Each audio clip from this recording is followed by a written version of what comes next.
Nesse mês de dezembro, os últimos 3 domingos, tem sido pregado sobre a esperança. O tema é esperança, e eu não pude estar em nenhum dos cultos por motivo de viagem, por motivo de outros compromissos, e também não tive a oportunidade de ouvir as mensagens, exceto um pouquinho da mensagem do pastor Dietmar do domingo passado. Mas eu quero falar sobre esperança, e o tema de hoje, como vocês já viram, é a esperança numa panela de pressão. A esperança numa panela de pressão.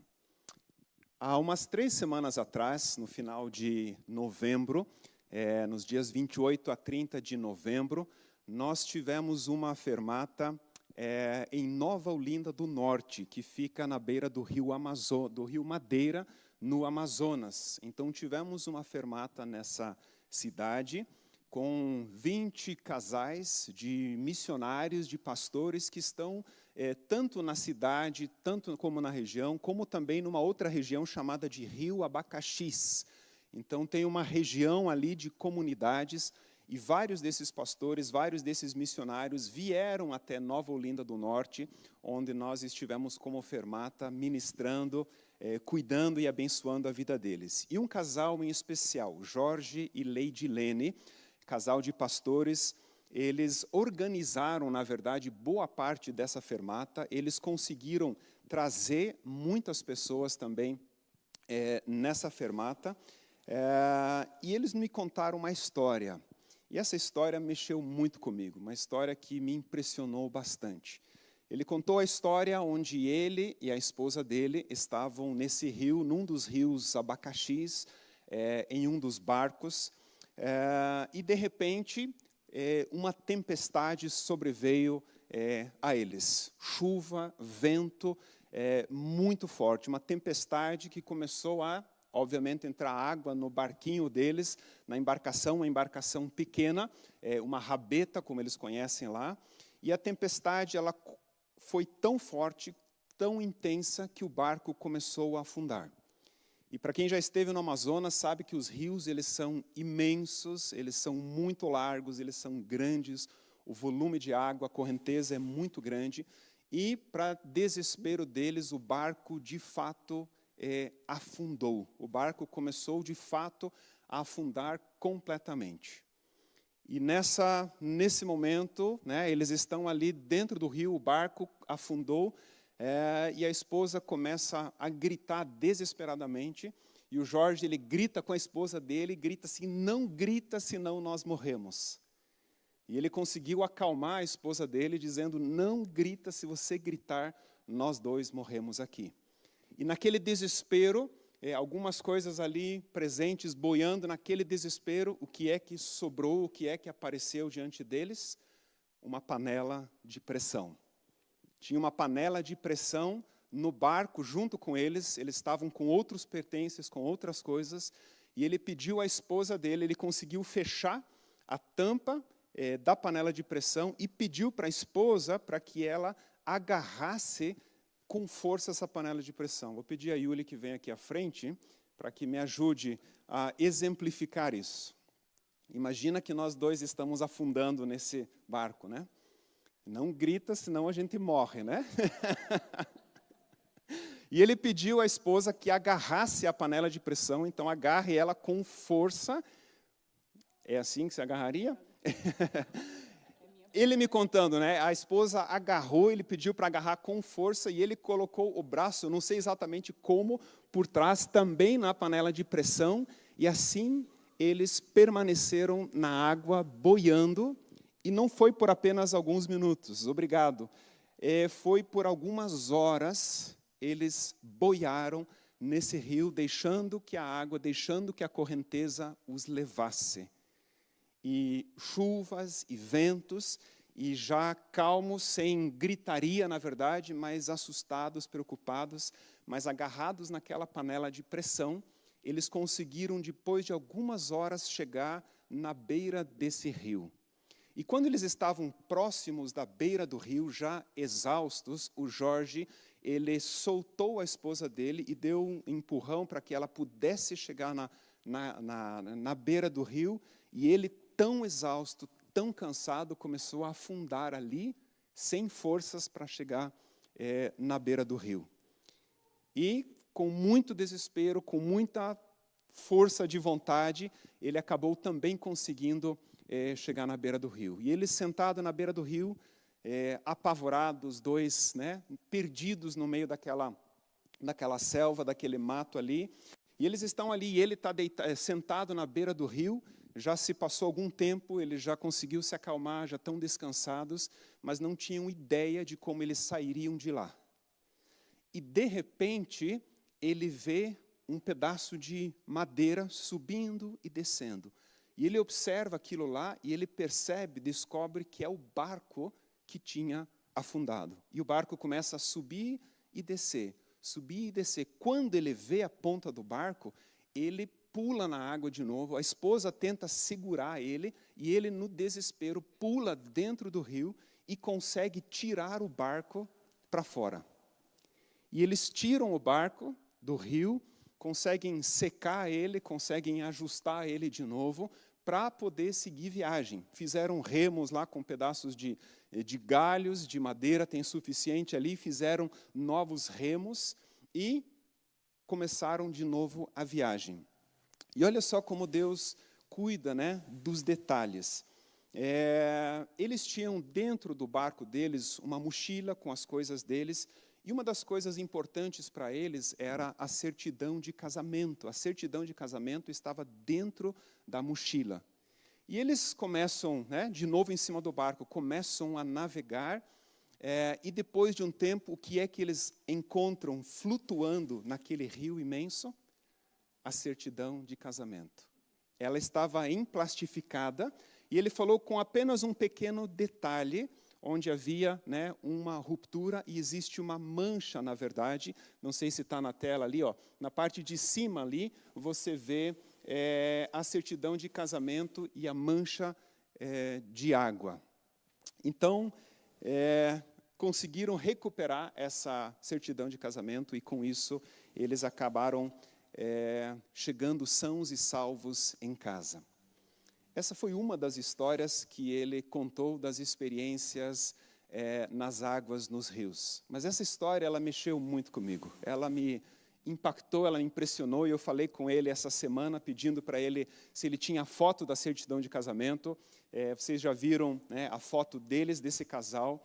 E a fermata foi algo muito impressionante, impactante na vida deles. Ele e a esposa dele estavam cansados, exaustos do ministério, e tinham decidido, na verdade, até dezembro desse ano, agora até final do ano, eles tomariam uma decisão sobre o futuro deles.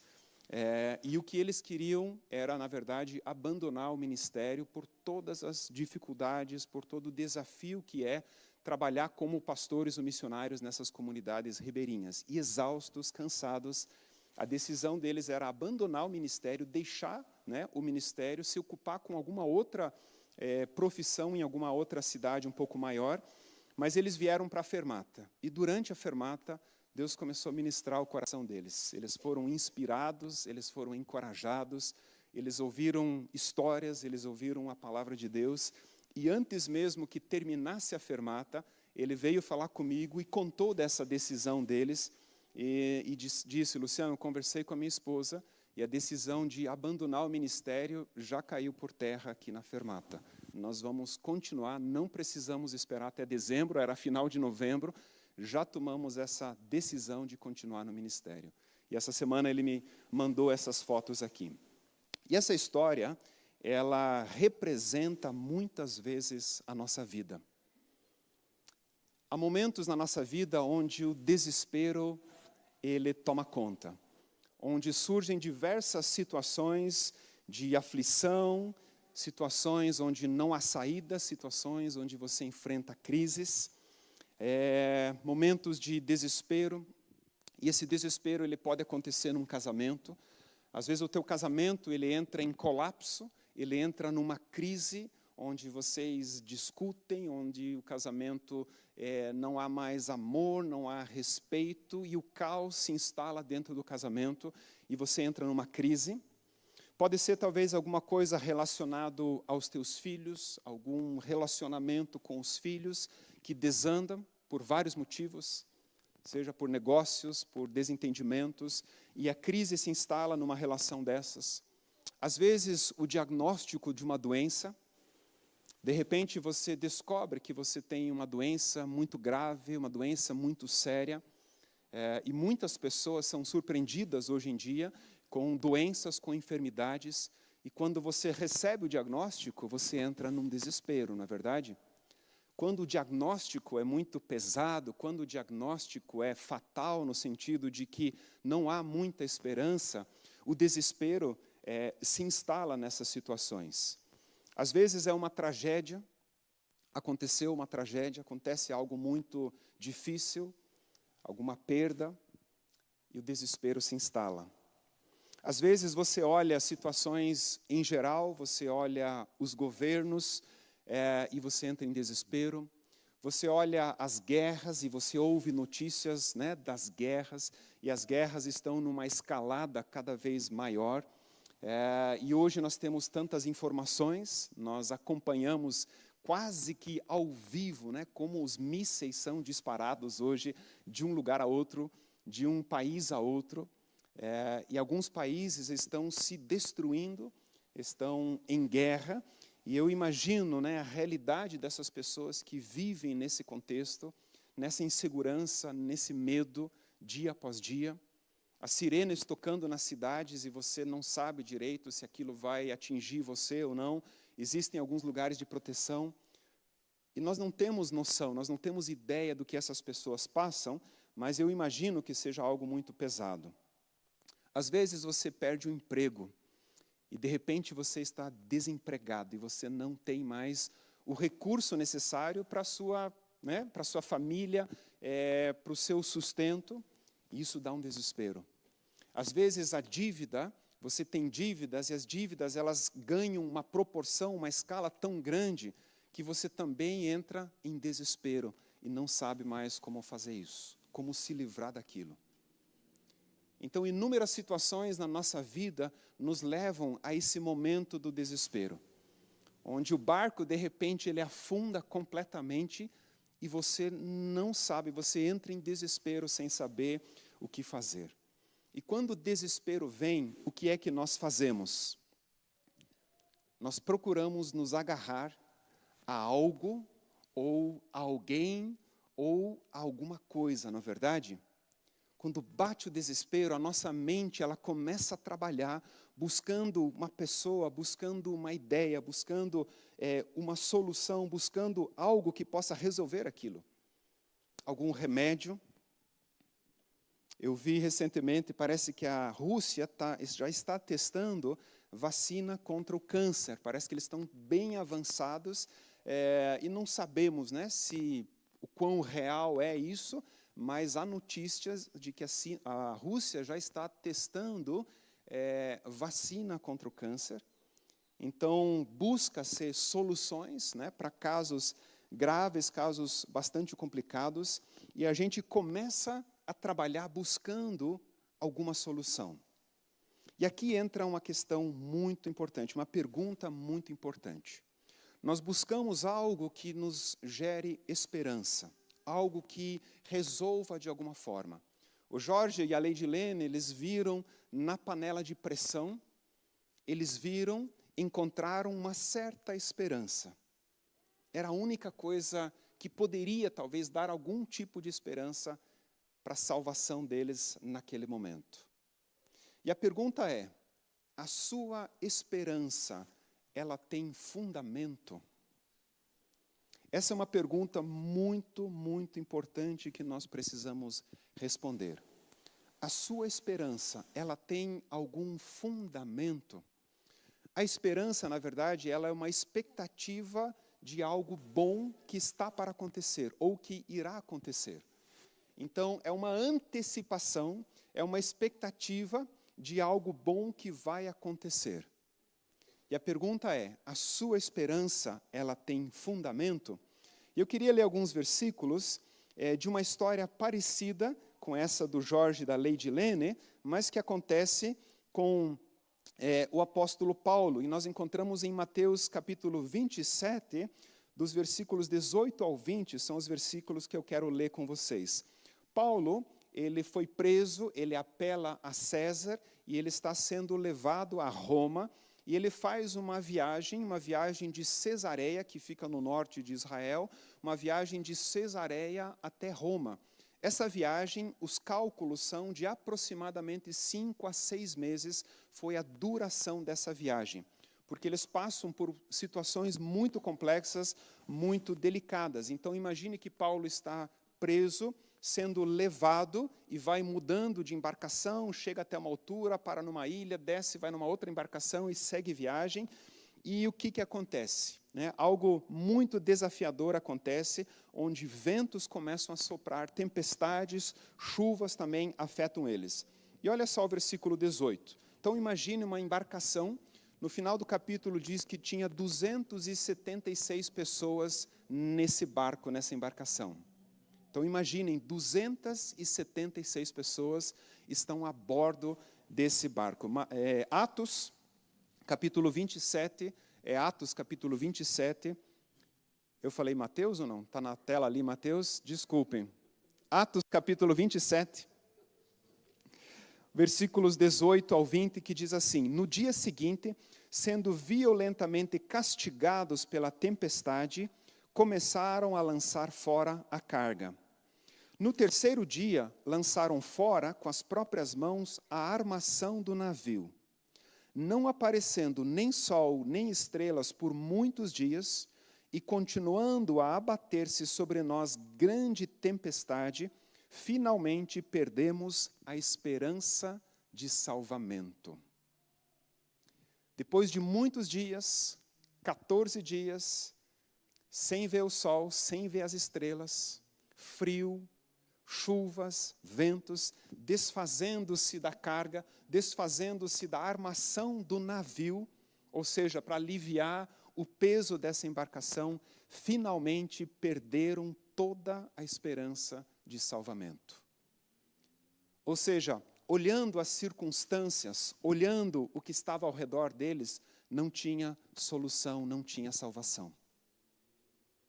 Eles esgotaram toda esperança de salvamento, de livramento daquela situação. E essa é a esperança terrena.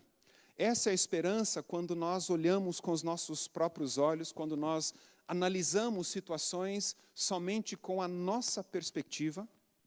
A esperança, muitas vezes, ela pode ser um desejo intenso e falso no nosso coração. Quando a esperança não tem fundamento, ela não perdura muito tempo. Vem a dificuldade, vem a crise e você desanima, você perde toda a esperança.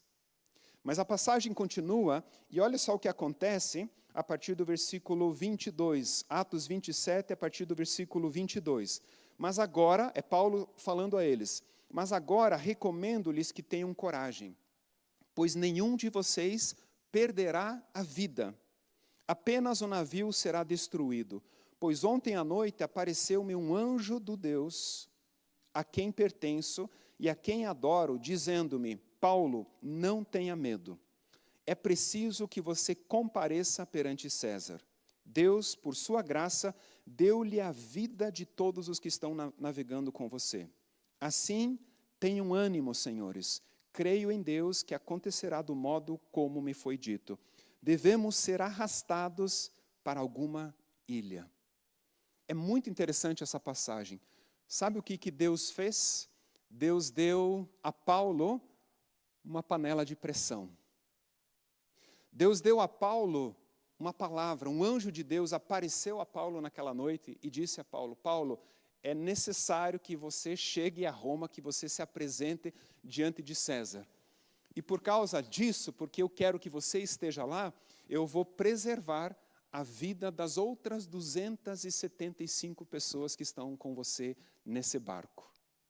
Pode ficar tranquilo, ninguém vai perder a vida. Vocês vão perder todos os pertences, tudo que vocês têm, tudo aquilo que vocês estão se agarrando, vocês vão perder, mas a vida de vocês será preservada. Paulo, ele recebe da parte de Deus um fundamento.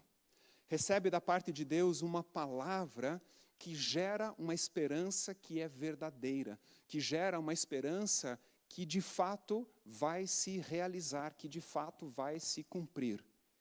E essa é uma diferença muito grande que nós precisamos compreender. Existe uma esperança que não tem fundamento, e existe uma esperança que tem fundamento. Ou seja, nós precisamos de fundamento para que esse fundamento ele gere uma esperança verdadeira. Para isso, nós precisamos de uma palavra de Deus, nós precisamos de uma direção celestial, nós precisamos de algo que sustente a nossa esperança. E isso é fé. A fé tem a ver com convicção, a fé tem a ver com certezas, a fé tem a ver com esse fundamento. Então, quando nós vamos, por exemplo, para 1 Coríntios capítulo 13, versículo 13, onde Paulo está falando a respeito do amor, ele diz no final, dizendo que agora permanecem, porém, a fé, a esperança e o amor. O maior deles, porém, é o amor. E por muito tempo eu fiquei tentando resolver essa fórmula matemática aqui, né? Fé, esperança, amor, o maior, porém, é o amor. Como que a gente resolve essa equação? E quando o texto diz que o maior, porém, é o amor, é porque Deus, ele é amor. O amor é a essência de Deus. O amor, ele revela quem Deus é. Então, fé, esperança e amor. A fé, ela gera uma esperança no amor. A fé, ela sustenta uma esperança num amor que é o próprio Deus. Então, nós precisamos de fé para que essa fé, ela gere esperança. No dia a dia, às vezes nós não precisamos necessariamente de uma panela de pressão específica. No dia a dia, no ordinário, talvez você esteja ocupado com o seu trabalho, com seus afazeres, e a palavra de Deus nos ensina também sobre isso. E você pode caminhar nessa certeza, nessa caminhada de fé do dia a dia. Por exemplo, Efésios capítulo 4, versículos 28, diz assim: aquele que furtava, não furte mais. Ou seja, quem roubava antes de Cristo, não roube mais. Trabalhe agora, faça algo de útil com as suas próprias mãos, para que você tenha para o teu próprio sustento e que você possa suprir necessidades, que você possa ser generoso. Então aqui nós encontramos um fundamento para o ordinário, para o dia a dia. Trabalhe, faça algo de útil com as suas mãos, para que você tenha as suas necessidades supridas e você possa suprir as necessidades de outros também. E existem muitos outros textos que vão fundamentar o ordinário, o dia a dia, da relação como nós devemos nos relacionar com os nossos colaboradores, com quem trabalha conosco, como que deve ser essa relação com quem trabalha conosco, com os teus colaboradores ou com o teu chefe. Tem palavras que fundamentam, que dizem assim, que nós devemos servir a Deus com os nossos dons e talentos. 1 Pedro 4,10 diz, cada um exerça o dom que recebeu para servir aos outros. Então existem muitos textos, muitas palavras que fundamentam o ordinário, que fundamentam aquilo que nós devemos fazer dia após dia. E você pode crer nessa palavra e simplesmente viver a realidade delas. Mas há um momento também do extraordinário, onde bate o desespero, onde você está em situações de aflição, onde você está em situações onde você precisa do milagre, da intervenção de Deus. E você pode e deve clamar a Deus nesses momentos. Deus, me dá uma palavra, me dá uma direção. Deus, fala comigo, às vezes numa crise, numa angústia, num casamento, numa situação financeira, alguma direção para 2025 que você precisa. Deus, fala comigo, me mostra por qual caminho eu devo andar. E eu creio que Deus vai falar com você, Deus vai trazer respostas a você. Deus vai trazer uma palavra que vai servir de fundamento, que vai gerar uma esperança no seu coração. É interessante porque quando nós olhamos, pensamos no ordinário, no extraordinário, a gente quer sempre mudar do ordinário para o extraordinário. A gente quer viver o sobrenatural dia após dia.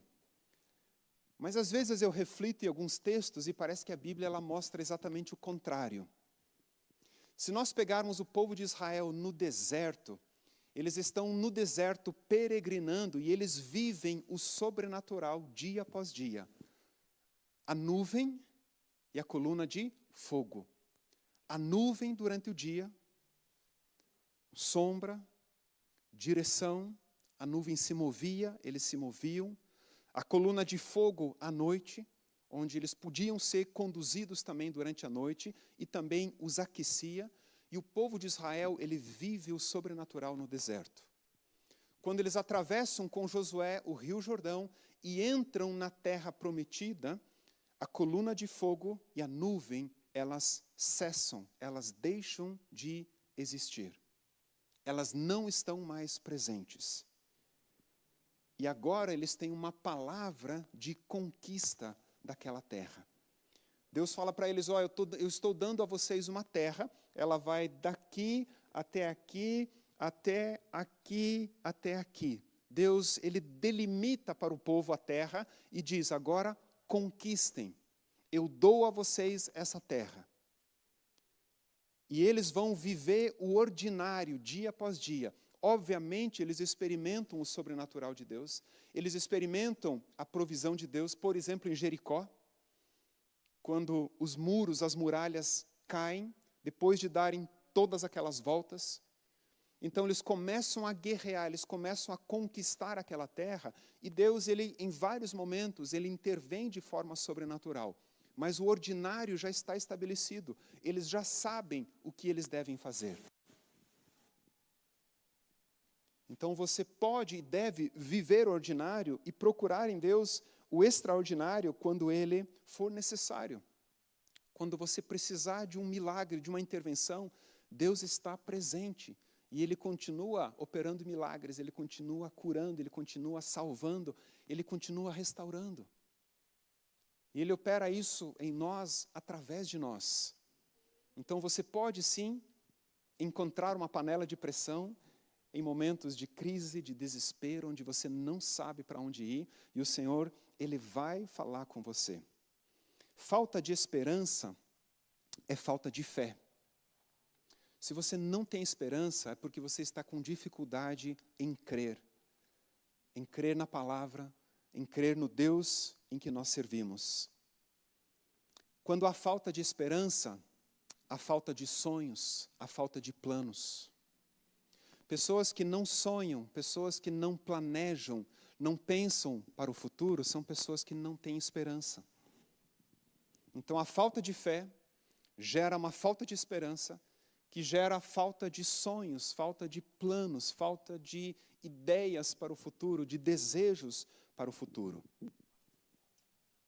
E ao contrário seria, se você tem fé em Deus, o seu coração se encherá de esperança, e o resultado disso é amor, que é o próprio Deus, é alegria, são sonhos, são planos. Jesus, em João 7,38, ele diz, quem crer em mim, como diz a Escritura, do seu interior fluirão rios de água viva. Se você crê, do seu interior, do seu coração, fluem rios de água viva. Então a minha palavra hoje é de encorajamento para que você busque em Deus a sua esperança. Que você busque em Deus a palavra que verdadeiramente vai gerar esperança no seu coração. Você precisa de uma panela de pressão em vários momentos da sua vida. E ela vai aparecer. Ela vai brotar das águas, vamos dizer assim. Ela vai surgir. E você pode se agarrar a isso. E quando nós lemos a história de Atos 27, onde Paulo recebe essa palavra, eles passam por vários desafios nas horas seguintes, nos dias seguintes. Mas todos eles são salvos. Quando eles chegam numa região próximo já da costa, os soldados desse barco estão preocupados com os presos que estão juntos ali. E os soldados, ou alguém planeja, decide matar todos os prisioneiros no barco para que eles não fugissem. Mas o capitão do barco, tentando preservar ou querendo preservar a vida de Paulo, porque Paulo tinha sido tão importante naquele momento, por causa de Paulo, o capitão decide que ninguém será morto, ninguém dos prisioneiros serão mortos. E eles se lançam nas águas, os que sabem nadar primeiro começam a nadar no mar até na encosta, e os demais que não sabiam nadar, eles tiveram que se agarrar a pedaços de pau, pedaços de madeira. Provavelmente não tinha uma panela de pressão naquela época como essa, mas eles se agarraram a pedaços de madeira e todos eles foram salvos. E eles caem na ilha de Malta, onde eles são recebidos. Eles passam 3 meses naquela ilha, onde depois eles seguem viagem. A palavra se cumpriu.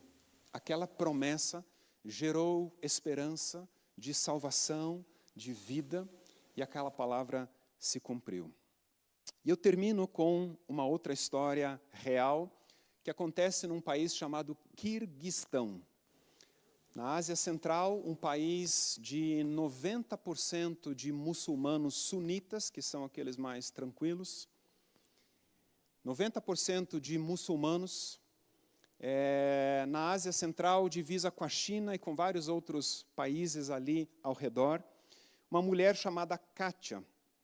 Kátia, ela é bem casada, ela é professora, ela tem 2 filhas e ela era uma muçulmana praticante. Ela orava 5 vezes ao dia, ela dava esmolas aos pobres e ela jejuava também no mês de Ramadã. Então, aparentemente, uma vida tranquila, uma vida boa. Mas no coração dela, um desespero. No coração dela, algo que não fechava a conta. Um vazio muito grande. E ela recebe o convite de outras mulheres para ir na casa de uma mulher onde eles assistiriam um filme. E ela vai um pouco escondida, ela não quer que as pessoas a vejam, mas ela se sentiu movida a participar, a ouvir, assistir esse filme. E ela entra numa casa onde ela está lá meio escondida, onde eles assistem um filme sobre Isa, que é o nome dado a Jesus entre os muçulmanos, uma referência a Jesus, Isa. E eles assistem o filme Jesus. E essa mulher, ela é movida por aquele filme. E naquele filme, durante o filme, ela começa a crer, ela começa a chorar e ela começa a confessar a Jesus, a esse Isa na vida dela. E aquilo enche o coração dela, transborda de alegria, e aquilo mexe tanto com ela, que ela decide, quando volta para casa, contar para as outras mulheres da família essa alegria que ela tinha. E quando ela começa a contar essa história para as amigas dela, essas mulheres começam a se voltar contra ela de forma agressiva, de forma violenta, e ela é espancada por essas mulheres. Ela e as 2 filhas dela, da Kátia, são espancadas pelas mulheres da família. Ela entra em desespero e ela vem para casa e conta ao seu marido, né, o que tinha acontecido. Ela transbordava daquele amor, daquela alegria, e conta ao marido, e o marido expulsa ela de casa imediatamente. Em alguns contextos dentro do islamismo existe uma condição para o homem onde ele repete uma palavra 3 vezes, e com isso eu não vou dizer qual é essa palavra aí para ninguém praticar isso na sua casa. Onde o homem ele tem direito a repetir essa palavra 3 vezes e com isso ele tem o direito legal do divórcio. E ele repete essas palavras 3 vezes e expulsa ela e as filhas de casa.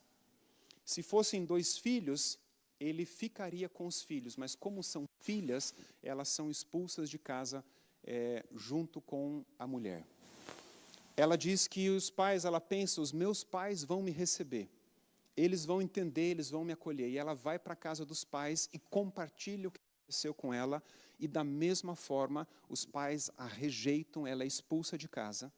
E os pais dizem, você não é mais a nossa filha a partir de agora.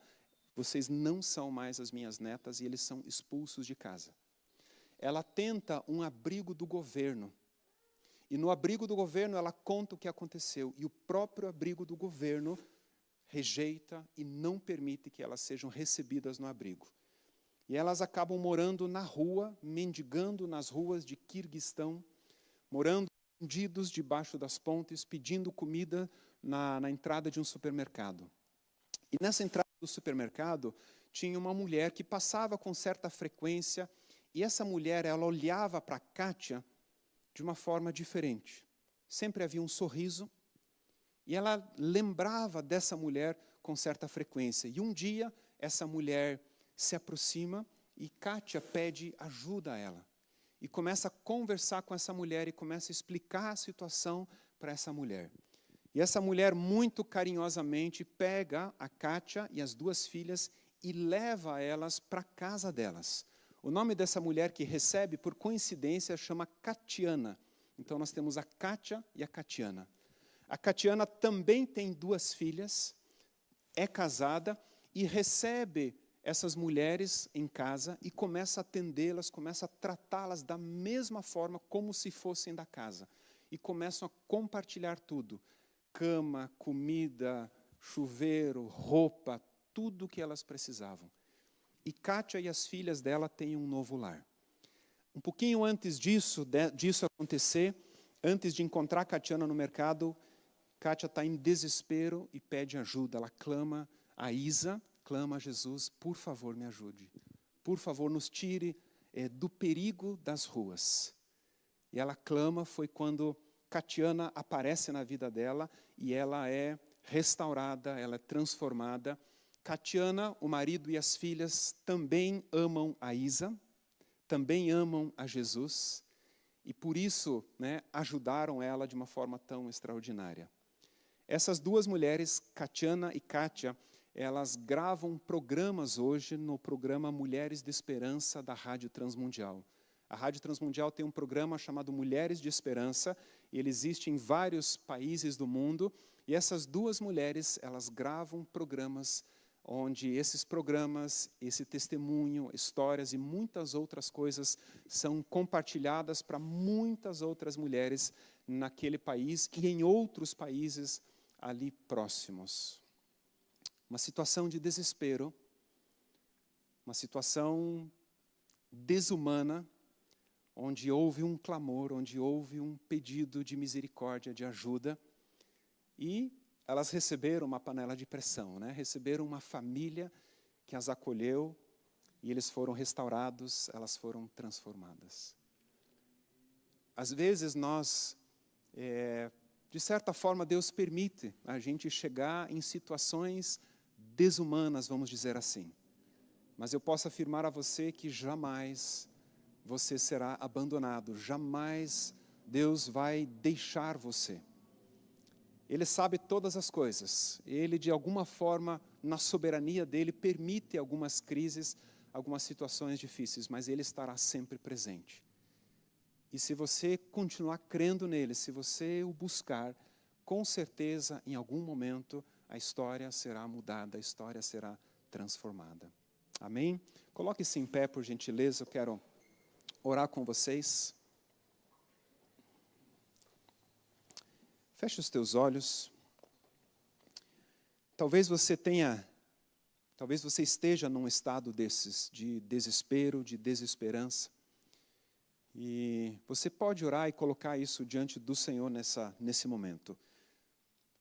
Faça algo específico, diga a Ele, talvez cite o nome de uma pessoa, de uma situação, marido, esposa, filho, filha, o teu negócio, algum relacionamento, alguma intervenção que você precisa. Você pode simplesmente dizer, Deus, eu preciso de uma intervenção financeira. Eu não aguento mais as dívidas. Eu não aguento mais essa situação, eu não aguento mais essa realidade. Por favor, me ajude. Coloca isso diante do Senhor. Pai querido, nós te bendizemos e nós te louvamos nessa manhã. Que privilégio estarmos reunidos aqui, podendo adorar, podendo celebrar o teu nome, celebrar a tua presença. Obrigado, Pai, pela vida de cada um que está aqui. O Senhor conhece perfeitamente cada um de nós. Sabes exatamente, Pai, o que se passa na nossa mente e no nosso coração. E eu creio, Pai, que o Senhor está presente na vida de todos aqueles que creem no Senhor. O Senhor veio, Pai, para habitar permanentemente nos nossos corações. O Teu Espírito nos guia em toda a verdade. Nós temos o privilégio de andar no Espírito, Pai, diariamente. Eu oro, Pai, para que o Senhor continue gerando essa consciência dessa realidade. Esse entendimento, Pai, de que nós temos em nosso espírito aquele que é poderoso para fazer muito acima, muito além do que pedimos ou pensamos. Eu oro, Pai, por aqueles que estão aflitos, que talvez não demonstram isso, mas no coração e na mente estão aflitos, estão desesperados. Eu oro, Pai, por uma panela de pressão na vida deles. Eu oro, Pai, por uma palavra do Senhor. Eu oro, Pai, por uma intervenção, uma resposta sua que gere uma verdadeira esperança. Uma esperança sobre a qual eles podem caminhar, uma esperança sobre a qual eles podem viver e expressar amor, alegria, Pai. O Senhor é poderoso, Deus, para fazer isso. E eu clamo a Ti, Pai. Eu clamo pela Tua palavra, eu clamo pela Tua intervenção. Eu clamo, Pai, para que cada um dos meus irmãos e irmãs aqui ouçam a Tua voz, a Tua palavra no íntimo, no coração deles. Que a Tua palavra, Pai, seja o guia, seja o direcionamento, seja o fundamento deles dia após dia. Obrigado, Pai, pelo Jorge e pela Lady Lene. O Senhor preservou a vida deles, Pai, por um propósito. E eles têm sido uma grande bênção, Pai. Na região ali dos abacaxis, em outras regiões, em outras comunidades. Eu oro, Pai, para que o Senhor os fortaleça, Pai. Fortaleça esse casal, fortaleça essa família, para que continuem firmes, ensinando, pregando o Evangelho, cuidando de outros pastores e missionários na região também. Pai, abençoa a vida deles. Também a Kátia e as filhas, Pai, que hoje gravam programas da Rádio Transmundial, que passaram por uma situação tão cruel, tão difícil, Pai. Que o Senhor continue operando na vida delas e através da vida delas, Pai, fortalecendo elas de forma extraordinária. Eu oro, Pai, para que sobre cada um aqui, Pai, a Tua paz, ela repouse, a Tua graça, Pai, ela venha de uma forma abundante. Obrigado, Pai, pelas celebrações desse final do ano, a celebração de hoje à noite, nos próximos dias, 24, 25, Pai, que sejam dias, Pai, de encorajamento, de edificação e de glórias ao Teu nome, Pai. A obra é Sua, é o Senhor quem faz, Pai. Te louvamos em nome de Jesus. Amém.